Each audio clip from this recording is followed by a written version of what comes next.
May only God's words be spoken. May only God's words be heard. Amen. Amen.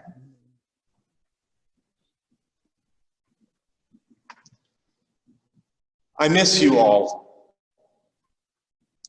I miss the children in the play area and the choir in the pews. I miss the hustle and bustle of the 9 o'clock hour when groups are usually gathered throughout the building to learn more about God. I miss coffee hour. I really miss Holy Communion. I miss gathering around this altar in a circle. The silence this morning in this resonant sanctuary brings up in me a profound grief for all that is not as it should be in the world right now. And at the same time, I am finding myself feeling blessed and grateful. I'm grateful to have a home from which to work. I am grateful for food to put on my table 3 times a day. I am grateful that I am safe and loved in my home. I am grateful for the acts of generosity and love the St. Paul's community has shown to me and to one another in the past week. I am grateful for technology that allows us to be together in a less than perfect way. This gospel story about the healing of the man born blind is another one of my favorites. To me, there is much humor in John's writing. This long gospel passage is mostly about proving what happened in the healing after assigning blame for the affliction. Whose fault is this man's blindness? What did he do wrong to deserve such a fate? And once he is cured, he explains the healing multiple ways to ears that simply cannot hear his testimony. There is suspicion of the man himself and of his healer. The whole healing itself is suspect, as it happened on a Sabbath when working was not permitted. But I wonder, where is the rejoicing? Where is the astonishment? Where are the neighbors lifting up this man who they had outcast and welcoming him back into the life of his own community? Where's the party? You better believe when we are allowed to gather together again, there will be a party. It's easy to draw a parallel between this gospel story and the times in which we live.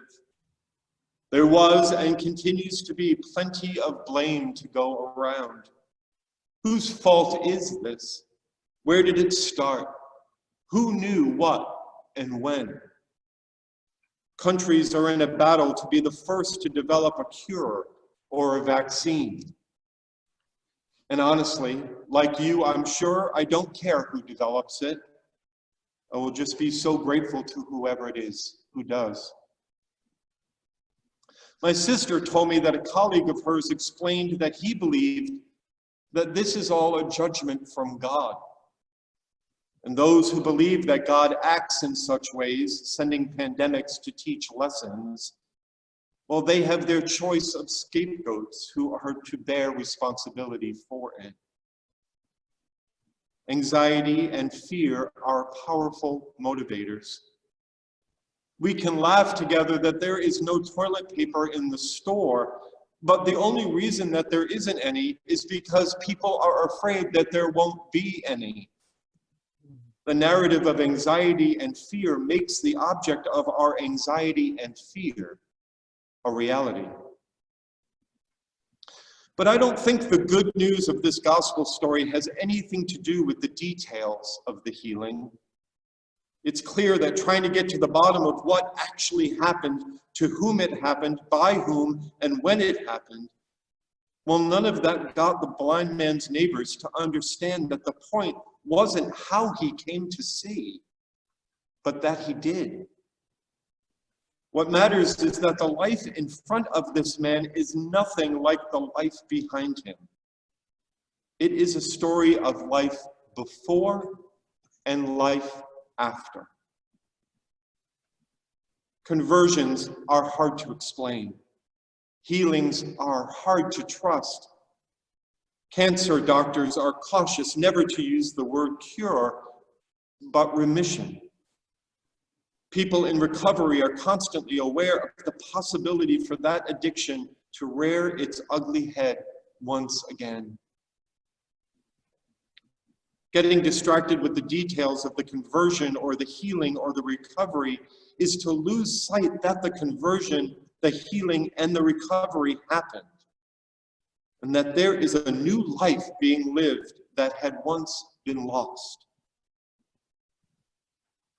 This time we are in together will go down as one of those before and after times.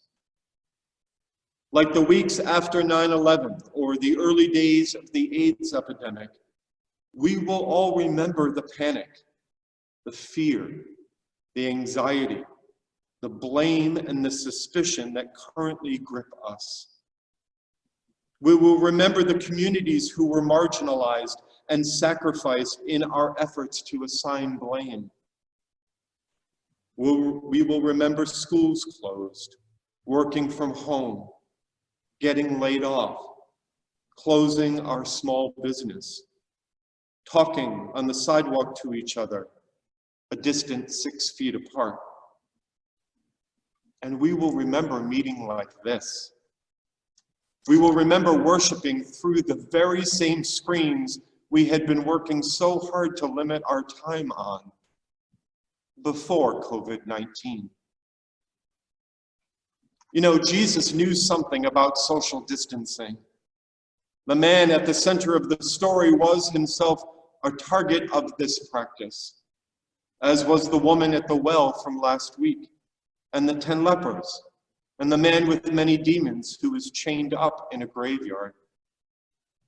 In each case, Jesus' answer was to come closer, to break boundaries, to touch, even to spit into mud and rub that mud into eyes. For a time, we simply cannot be Jesus' hands in that way. We cannot put our bodies where Jesus most certainly would have put his. We can and we must call and write to each other and continue to be Jesus' voice and Jesus' heart in this time. But none of that means Jesus can't go where we can.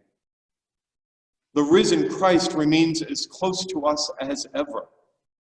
Perhaps the miracle in this time will be that we discover through the disruption of our lives and the longing growing in our hearts that through it all, God was there.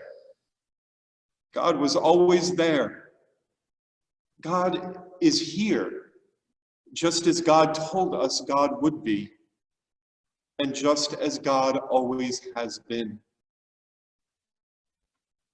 Is there a possibility to put a hold on the fear, push the pause button on the blame, set the worry aside for just a moment to discover the miracle of Jesus' healing touch on our hearts? Might there be an after to this time that holds something better for us than our before ever could? I wonder what I will be able to see when this is over that I simply couldn't before. Will I ever take going to a restaurant for granted again? Or holding a baby at coffee hour? Or stopping on the sidewalk to catch up with friends? Choices of toilet paper on the shelves of the supermarket? Doctors and nurses and teachers and grocery store clerks, playing a long, slow game of cards at the kitchen table with my family, coming here to see all of you, but in person, or breaking bread and placing that body of Christ in the palm of your hand? Will this time we are in just happen to us? Or does it hold the possibility of conversion, of before and after, that might bring us closer to God and closer to one another? Now, I want to be clear. Just as I do not believe that God sends us pandemics to punish us, I do not believe God sends them in order to teach us a lesson. But how we respond to such times, how we search for the God who loves us in the midst of our fear and anxiety, how we seek new life as we walk in the valley of the shadow of death, that is how God redeems times such as this.